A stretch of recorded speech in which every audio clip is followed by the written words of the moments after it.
மிக்க மகிழ்ச்சி. முதலில் பேசிய நமது செல்லக்கிளி அவர்களும் வேலவன் அவர்களும் மீனவர் பிரச்சனை கொடுத்து பேசினார்கள். மல்லிப்பட்டினத்தில் தூண்டில் உழைய வேண்டும் என்று மல்லிப்பட்டினம் தூண்டில் உழைவு கேட்டிருந்தார்கள். ஏற்கனவே முட்டம் மற்றும் கன்னியாகுமரி மாவட்டத்தில் பல இடங்களில், நெல்லை மாவட்டத்தில் பல இடங்களில் நான் அமைச்சராக இருந்த காலத்தில் அந்த தூண்டில் உழைவுடைய அவசியம் எனக்கு தெரியும். அதனால் அங்கெல்லாம் நாங்கள் சிறப்பாக ஏற்பாடு செய்து கொடுத்தோம். இதெல்லாம் நம்ம மதிப்புக்குரிய வாஜ்பாய் அவருடைய காலத்திலே கடற்கரையில் கடல் அரிப்பை தடுப்பதற்காக போடப்பட்ட விஷயங்கள் தூண்டில் உழைவு. அப்புறம் டீசல் மானியத்தை பொறுத்த மட்டில் உங்களுக்கு பெரிய போட்டுக்கு 1800 ரூபாயிலிருந்து 5000 ரூபாய் வேண்டும் என்று நீங்கள் கேட்டிருக்கிறீர்கள். ஆக திராவிட முன்னேற்ற கழக அரசு தேர்தல் அறிக்கையிலே அவர்கள் சொன்னதுதான் அது. அவர் சொன்னாங்க, ஆனால் இதுவரையிலும் செய்யவில்லை. 100 லிட்டர் மொத்தத்தில் 1900 கொடுக்குறாங்க. இப்போ அவங்க வந்ததுனால கொடுத்துருக்குறாங்க.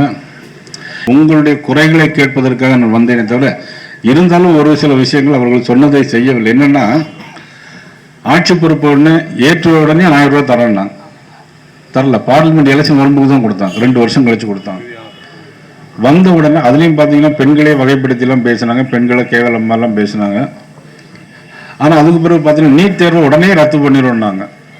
அவங்க செய்ய முடியாது. ஏன்னா அதெல்லாம் முன்னாடியே ஏற்கனவே தீர்மானமாக தெரியும், அவங்களுக்கு பண்ண முடியாது. அதனால் வேலவன் செல்லக்கிளி அவர்கள் சொன்னது சிறிய போட்டுக்கு 500 ரூபாயிலிருந்து 1000 ரூபாயாக 1000 லிட்டராக நீங்கள் கேட்டிருக்கிறீர்கள் நாட்டுப்படகு. அதே மாதிரி காரைக்கால் உள்ள பெரிய போட்டுகள் அங்கிருந்து வந்து உங்களுக்கு மீன்பிடி இடத்தில் பிரச்சனை இருக்கிறது. ஆக பெரிய போட்டுகள் இங்கே வரக்கூடாது. நண்டு இனங்கள் அழிந்து போகுது, நம்மளுடைய பிரச்சனைகள் வரக்கூடாது. ராமநாதன் அதான் சொன்னார் நினைக்கிறேன். ராமநாதன் தான் சொன்னீங்க நீங்கள். வேலவன் மீன்பிடி தடை காலத்தையும் 2 சேர்த்து பேசினீங்க. அதனால கண்டிப்பாக இது என்ன, இது பொதுவாக ஒரு மாவட்டத்துக்குள்ள ஒரு ஊருக்கும் இன்னொரு ஊருக்குமே பிரச்சனை இருக்கும். உங்கள் ஊர் என் குளம் நிரம்பின பிறகு தான் உங்கள் குளத்துக்கு வரணும் தண்ணி. அவன் சொந்தக்காரனாக தான் இருப்பான். அது 2வது விஷயம். என் குளம் நிரம்பட்டும் அப்படின்னு கேட்பாங்க. ஆனால் இங்கேருந்து கொழும்பு போன படகுலாம் நம்மளால் ஒன்றும் செய்ய முடியல. ஆனால் இங்கே பாண்டிச்சேரி தமிழ்நாடு நம்ம பிரித்து பார்க்க முடியாது, கடல் எல்லையை பொறுத்த மட்டும். இருந்தாலும் உங்களுடைய கோரிக்கை ஃபிஷரிஸ் டிபார்ட்மெண்ட்டில் பேசி, இது Tamil Nadu fisheries department Pondicherry fisheries department கலந்து பேசி ஒரு முடிவு எடுக்கலாம். அது என்ன, தோழமை கட்சின்னு சொன்னீங்க, நீங்களும் தோழமை கட்சி தான். நீங்களும் தோழமை கட்சி தான். அந்த கட்சியில் நான் இருந்து வந்தேன், அது வேறு விஷயம். இருந்தால் கூட இப்போ ஒரு வாய்ப்பு இருக்குது, நமக்கு எதாவது உடனடியாக செய்யலாம். இது என்ன, பாண்டிச்சேரி கவர்னர்கிட்ட சொல்லி, நம்ம இங்கேயும் உள்ள கவர்னர்ட்டையும் கூட சொல்லி அது 2 பேச்சுவார்த்தை கூட நடத்தலாம். அது சும்மா அது வெளியே தெரிய ஒரு போட்டி மாதிரி காட்டினாக்கி அது ஒரு பெரிய இது மாதிரி தெரியும். அதனால் அந்த போட் விஷயங்களை பொறுத்தவரை அந்த மாதிரி பண்ணுறதுக்கும் தூண்டில் உழைவுக்கும் உங்களுடைய டீசல் மானியத்தை இப்போ உடனடி எதுவும் செய்ய முடியாது. சொன்ன மாதிரி கணேசமூர்த்தி சொன்ன மாதிரி தேசிய ஜனநாயக ஆட்சி வந்த பிறகு தான் அதை பற்றி சிந்திக்க முடியும். அதுக்கும் நாள் ரொம்ப தொலைவில் இல்லை, கொஞ்சம் பக்கத்தில் தான் இருக்குது. அதனால் வரட்டும், அது வந்தோடனே அதை மாதிரி பார்த்துக்கலாம். ஆனால் காந்தி அண்ணனை பொறுத்த மட்டும் மிக மிக முக்கியமான பிரச்சனை தென்னை விவசாயிகள் என்பது. அது காந்தி அண்ணனும் காமராஜனும் 2 சேர்ந்து சொன்னாங்க. 2 பேருமே தேசிய தலைவர்கள் தான். அதனால் இளங்கோ கூட அதில் போர்டில் மெம்பராக இருக்கும்போது ஏற்கனவே இருந்த ரீஜனல் ஆஃபீஸ் இங்கேருந்து சென்னைக்கு போய் சென்னையிலேருந்து கோயம்புத்தூர் போயிடுச்சு. நீங்கள் கேட்டிருங்க, இப்போ ஒரு ஒரு பிரான்ச் ஆஃபீஸ் மாதிரி கேட்டுருங்க. உண்மையாக அது ரொம்ப நியாயமான விஷயம். ஆனால் அவங்க என்ன பண்ணியிருக்கலாம், முதல்ல சென்னைக்கு போன ஆஃபீஸ் திருச்சிக்கு வந்திருந்தா கூட உங்களுக்கு கொஞ்சம் ஈஸியாக இருந்திருக்கும். அவங்களுக்கு ஈஸியாக இருக்கும், உங்களுக்கு 2.5 மணி நேரம், அவங்களுக்கு 2.5 மணி நேரம். பொள்ளாச்சி தேங்காய் பெருசாக இருக்குது, என்ன செய்ய முடியும். அது மாதிரி நீங்கள் சொல்லியிருக்கீங்க. கண்டிப்பாக அதை அதை செய்வதற்கு கண்டிப்பாக முயற்சி. அப்புறம் தொழிற்பேட்டை ஒன்று கேட்டிருக்கீங்க. நிச்சயமாக தொழிற்பேட்டை நிச்சயமாக, ஏன்னா தென்னை மரத்துல தான் நிறைய பொருட்கள் கிடைக்கும். தென்னை மரம் பனை மரத்தை மாதிரி பொருட்கள் எதுவுமே கிடையாது. ஆனால் பனை மரம் ஏறதுக்கு ஆளே இல்லை. இப்போ தென்னை மரத்துக்கு தான் நமக்கு நிறைய விஷயங்கள். தொழிற்பேட்டை கேட்டுறீங்க, எக்ஸ்போர்ட் பண்ணணும், இங்கேருந்து போகிறதுக்கு ஹார்பர் எக்ஸ்போர்ட் பண்ணுறதுக்கு ஹார்பர்லாம் இருக்குது அப்படின்னு சொன்னீங்க. மரிய முக்கியல் மட்டும் நம்ம விஷயமான ஆள். அவர் மட்டும் வந்தால் ஃபேக்ட்ரி மட்டும் வச்சு கரண்ட்டுக்கு மட்டும் அவர் கேட்டுட்டு விட்டார். அப்படிதானே மரிய முக்கியல்? நீங்க கேட்கும்போது எல்லாத்துக்கும் கேட்கல.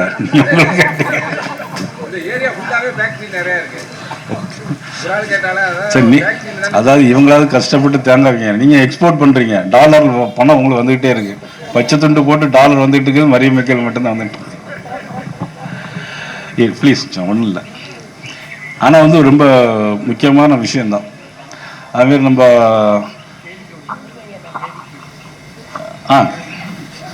கேந்திர கிசான் வித்யா கேந்திர கேட்டிருக்கீங்க, கிருஷி சாரி, அதையும் கண்டிப்பாக மத்திய அரசு சம்மந்தப்பட்டது தான். அதையும் கண்டிப்பாக அவங்களுக்கு செய்யலாம். ஆமாம், ஈஸியாக செய்ய வேண்டிய விஷயந்தான். அதையும் கண்டிப்பாக செய்யலாம்.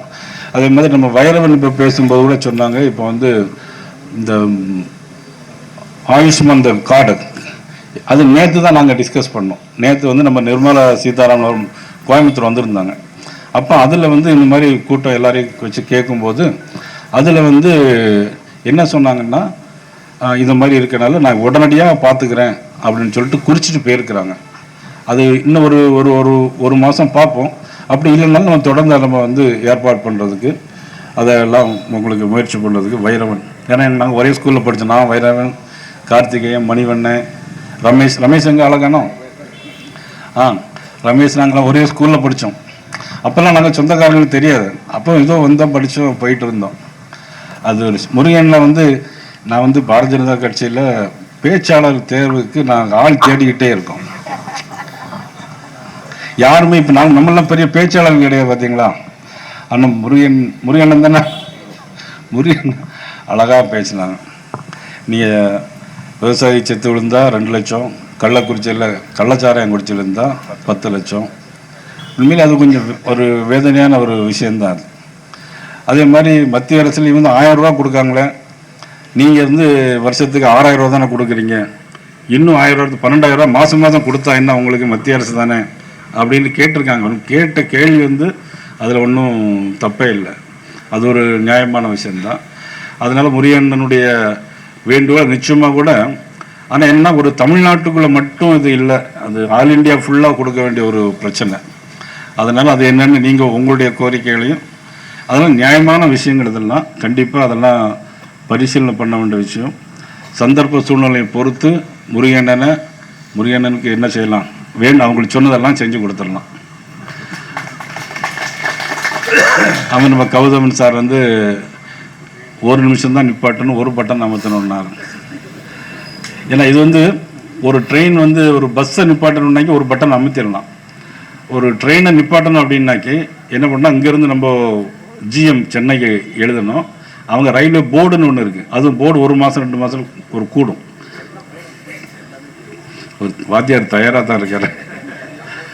அப்போ சரி, அது என்ன பார்த்துக்கலாம், ஆல்ரெடி டைமிங் பார்த்துக்கலாம். அப்புறம் கார், இந்த வண்டி கம்பன் எக்ஸ்பிரஸ், அதான் நீங்கள் ராஜேந்திரன், உங்கள் பேரையும் சொல்லிடுறேன், ராஜேந்திரன் பேரையும் சொல்லிடுறாங்க. கம்பன் எக்ஸ்பிரஸ் அது ட்ரெயின் நம்பர் 16715 16715. ஆமாம், அதையும் உங்களுக்கு வந்து நான் உடனடியாக எழுதி அதையும் செய்வதற்கு நான் முயற்சி செய்கிறேன். அப்புறம் காமராஜனை பொறுத்தவரையில் கள்ளுக்கடையில் ரொம்ப தெளிவாக இருக்கார். 10 வருஷம் கழிச்சு எதுவுமே நடக்காதுங்க. இப்போவுமே பாதி பேருக்கு நடக்குதா இல்லையோங்கிறது தெரிய விஷயமா இருந்தார். காரணம் அந்த டாஸ்மாக் இஷ்யூ வந்து அது ஒரு முக்கியமான விஷயம் தான், கவனிக்கப்பட வேண்டிய விஷயம்னா. தமிழ்நாட்டுக்கு 50,000-60,000 கோடி ரூபா வருமானம் வருது. ஆனால் ஒரு அரசாங்கத்திற்கு 50,000 கோடி ரூபா வருமானம் வருது நல்லதா, தனி மனிதனுடைய வாழ்க்கை நல்லதான்னா தனி மனிதனுடைய வாழ்க்கையை தான் வந்து ஒரு நம்ம எல்லாரும் மேற்கொள்ள வேண்டிய விஷயம். அதில் காமராஜன் அண்ணன் சொன்ன கருத்து எல்லாமே சரி, ஒன்று மட்டும் சரியில்லை, ஒன்றுமே இல்லை அப்படின்னாரு. பழைய வண்டி வச்சு தான் ஓட்டிகிட்டு இருக்கோம்னு நம்ம கணக்கு என்ன, அவருக்கு சென்ட்ரல் கவர்மெண்ட் வருமானம் வந்துட்டுருக்கு, மாதம் சம்பளம் வந்துட்டுருக்கு, இளங்கோ சொல்லிட்டாரு. அதனால் அதையும் கண்டிப்பாக பார்த்தோன்னா, புவனேஸ்வரியை பொறுத்த மட்டும் ஒரு இளம்பெண் இவ்வளோ தூரம் தைரியமாக முன் வந்து தொழில் பண்ண வேண்டும். ஆக என்னென்ன திட்டங்கள் இருக்குது அப்படிங்கிறத அவங்க கேட்டிருக்காங்க. நிறைய திட்டங்கள் இருக்குது, மத்திய அரசை பொறுத்தவரை நிறைய திட்டங்கள் இருக்குது, நிறைய சப்சிடி இருக்குது. ஈவன் பார்த்தீங்கன்னா இங்கே மாடு நிறைய போகுதுன்ட்டு ராமநாதன் மாடு நிறைய போகுது அப்படின்னு சொன்னாங்க. ஆனால் நாட்டு மாடு வளர்க்குறதுக்குன்னு அது நமக்கு சப்சிடி 50% இருக்குது. 5 ஏக்கரில் வந்து ஒரு பெரிய நாட்டு மாடு வளர்க்கலாம் அப்படின்னாக்கி 50% சப்சிடி இருக்குது மாடு வளர்ப்பதற்கு. அப்புறம் 2 டபுள் கிராப் போட்டாலும் டபுள் கிராப் போடும்போது அதுக்கும் சப்சிடிலாம் இருக்குது. அதாவது டபுள் கிராப்னா எலுமிச்சை மா அதெல்லாம் இருக்குது. நிறைய ஸ்கீம் நெட்டில் போய் பார்த்தீங்கன்னா உங்களுக்கு புவனேஸ்வரிக்கு அது கண்டிப்பாக அதெல்லாம் உங்களுக்கு தெரியும். மூர்த்தியை பொறுத்த மட்டும் நெல் வந்து தஞ்சாவூரில் எல்லாருமே தெரிஞ்ச விஷயந்தான். முதலமைச்சருடைய மகன் துணை முதலமைச்சர் வந்து பார்த்தாங்க, நாங்களும் போய் பார்த்தோம். அவங்க வரப்பலன்னே பார்த்துட்டு எங்கேயுமே நெல் கொள்முதல் நிலையங்களே கிடையாது. அப்புறம் நெல் கொள்முதல் பண்ணாலும் அதுக்கு மூடைக்கு 40 ரூபா கமிஷன் கொடுக்க வேண்டியது. அது இப்போ வந்து அறிவிக்கப்படாத ஒரு இது சிஸ்டம்னு வச்சுக்கோங்களேன். இருந்தால் கூட முறையாக அதை எடுத்துகிட்டு விவசாயிகளுக்கு சேர்ந்தால் நல்லாயிருக்கும். நெல் விலையை கூட்டி கொடுக்கணும், தென்னை மரத்துக்கு வந்து எம்எஸ்பி ரேட்டை கூட்டி கொடுக்கணும், கொப்பரைக்கு வந்து 200 ரூபாய்க்கு வேணும் அப்படின்ட்டுலாம் நீங்கள் கேட்டிருக்கீங்க. ஆனால் ஒரு விஷயம், அதே மாதிரி எல்லோரும் பாம் ஆயிலுக்கு வரி அதிகமாக போட்டு ரேஷன் கடைகளில் நம்ம தேங்காய் எண்ணெயை கொடுத்தா நல்லா இருக்கும்னு ராமநாதன் தான் சொன்னார், ராமநாதன் பேசினார். அதான் ஆக இதையெல்லாம் வந்து ரொம்ப நியாயமான சிம்பிளான விஷயங்கள். இது அரசாங்கம் கொஞ்சம் ஒரு கருணை பார்வையோடு அல்லது மக்களுக்கு செய்யணுங்கிற நோக்கத்தோடு செயல்பட்டால் ஒழிய இதெல்லாம் நம்ம வந்து நடைமுறைப்படுத்துறது கொஞ்சம் கஷ்டம். இருந்தால் கூட இது நம்மளுடைய ஆட்சி வறுமையானால் மத்திய அரசு திட்டங்கள் மத்திய அரசுங்களை ரொம்ப ஈஸி. 3 வருஷம் இருக்குது நமக்கு. எது அது மத்திய அரசுடைய திட்டம் தான். அந்த NRGSல அதையும் கண்டிப்பாக நம்ம எழுதலாம். நான் வந்து எழுதுகிறேன், நீங்கள் பஞ்சாயத்தில் இருக்கும்போது நீங்கள் எழுதுங்க. நானும் எழுதி மத்திய அரசுக்கு எழுதி பொறுப்பு இல்லை கோரிக்கை இல்லை, அதாவது எழுதலாம். எழுதும்போது சில விஷயங்கள் வந்து நம்ம அப்ளிகேஷன் கொடுத்தா ஒன்றும் நடக்காது அப்படின்னு நம்ம நினைக்க முடியாது. சில விஷயங்கள் வந்து போனால் அதெல்லாம் வந்து இருக்கும், ஏதாவது ஒரு ஆஃபீஸர் எடுத்து பார்ப்பாங்க நியாயமான விஷயம் அப்படின்னு சொல்லிட்டு கண்டிப்பாக அது நடக்கும். நீங்கள் ஒரு இது எனக்கு தாங்க நான் இதை அனுப்புகிறேன், அடிக்க அம்மியும் நகரும். ஒருவேளை வந்து ஏதாவது வாய்ப்புகள் வரும்போது நமக்கு நல்ல தேர்தல் அறிக்கையில் கூட நம்ம சேர்க்கறதுக்கான வச்சுக்கலாம். இப்போ நான் கேட்குறது இப்போ வரக்கூடிய தேர்தலுக்கு உங்களுடைய சில விஷயங்களை தேர்தல் அறிக்கையில் நம்ம வந்து நிச்சயமாக எடுத்துக்கிடுவோம். எல்லா ரேஷன் கடையிலும் தேங்காய் எண்ணெய் கொடுக்கணும்னு நினைக்கிறோம். ஆனால் நம்ம வீடுகளில் நீங்கள் நம்ம இந்த தஞ்சாவூர், புதுக்கோட்டை, திருச்சி, மதுரை வரைக்கும் நீங்கள் தேங்காய் அதிகமாக பயன்படுத்த மாட்டேங்க. மீன் குழம்புக்கு நீங்கள் யாராவது தேங்காய் அரைக்கிங்களா? இன்றைக்கி இளங்க வீட்டில் நினச்சி மீன் குழம்பு நல்லா இருந்தது, ஆனால் தேங்காய் போடல. அதில் வறுவல் தேங்காய் நீ போடலை. இப்போ எங்கள் வீட்டிலாம் தேங்காய் அரைச்சாதான் நான் சாப்பிடுவேன். எங்கள் சைட்லலாம் தேங்காய் மீன் குழம்புக்குன்னாக்கி தேங்காய் அரைக்கணும், மாங்காய் துண்டு வெட்டி போடணும், தக்காளி புளிஞ்சு விடணும், மற்ற மசாலா போட்டு அரைச்சி இறக்கும்போது தேங்காய் 2 தக்காளியை புளிஞ்சு விட்டு இறக்கணும். நல்ல மணமாக இருக்கும். பச்சை 2 பச்சை மிளகாய் கீரி போட்டுருங்க, அப்போ தான் மீன் குழம்பு. ஆனால் நீங்கள் ஒருத்தரும் மீன் குழம்புக்கு தேங்காயும் பயன்படுத்த மாட்டாங்கிறீங்க, ஆனால் கடையில் மட்டும் கொடுக்கணுங்கிறீங்க. மரியமிக்கல் மட்டும் நல்ல லாபத்தை அடிச்சிட்டு இருக்காரு.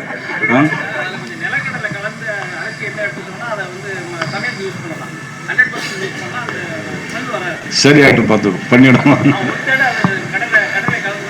ஆமாம். அப்புறம் கணேசமூர்த்தி கடைசியாக பேசினார்.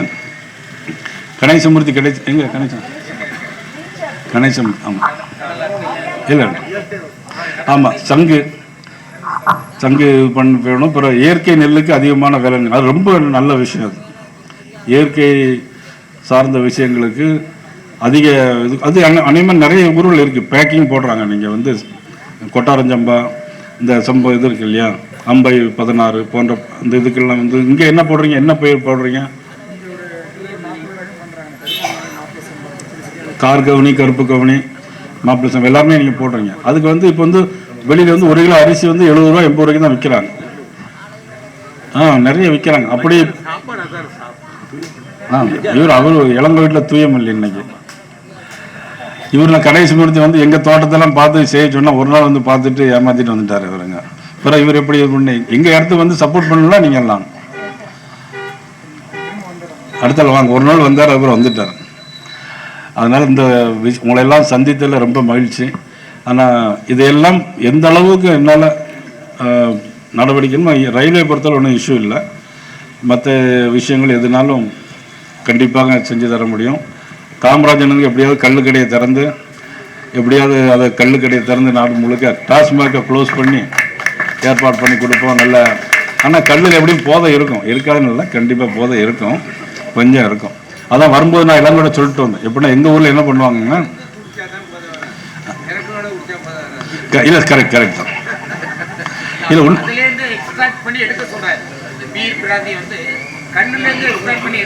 இல்லை அவர் மிக்கேல் சொன்னது கரெக்ட். எப்படின்னா இறக்கிற உடனே குடிச்சாக்கி ரொம்ப ஒன்று கேட்குறதுக்கு ஆனாலும் கொஞ்சம் இருக்கும். எங்கள் சைடில் என்ன பண்ணுவாங்கன்னா கிராமத்தில் வந்து ஒரு துணியில் கட்டி சின்ன வெங்காயம் இருக்குல்ல, உள்ளி வெட்டி போடுவாங்க. அப்புறம் இன்னும் 2-3 சேர்ப்பாங்க. அது சீரகமோ வெந்தயமோ ஏதோ போடுவாங்க. கிளி கட்டி போடுறோம்பாங்க. இன்னைக்கு சாயங்காலம் ஏறிட்டு அதில் கெட்டி போட்டால் அப்படி சொட்டால் எசன்ஸ் இறங்கிடும். நாளைக்கு சாயங்காலம் அதை சாப்பிடணும். டெய்லி ஒரு 1/2 லிட்டர் சாப்பிட்டீங்கன்னா உங்கள் ஸ்கின்னே ஒரு ஷைனிங் இருக்கும். அதனால் காமராஜன் சொன்ன கருத்து மிக்கேல் சொன்ன மாதிரி உடனே சாப்பிட்றணும். நீங்கள் டெய்லி வச்சிருந்து சாப்பிட்றீங்களா? இப்போ டெய்லி சாப்பிட்றீங்க? தொழில் இல்லை, சாப்பிட்றது கேட்டேன். சரி சரி சரி.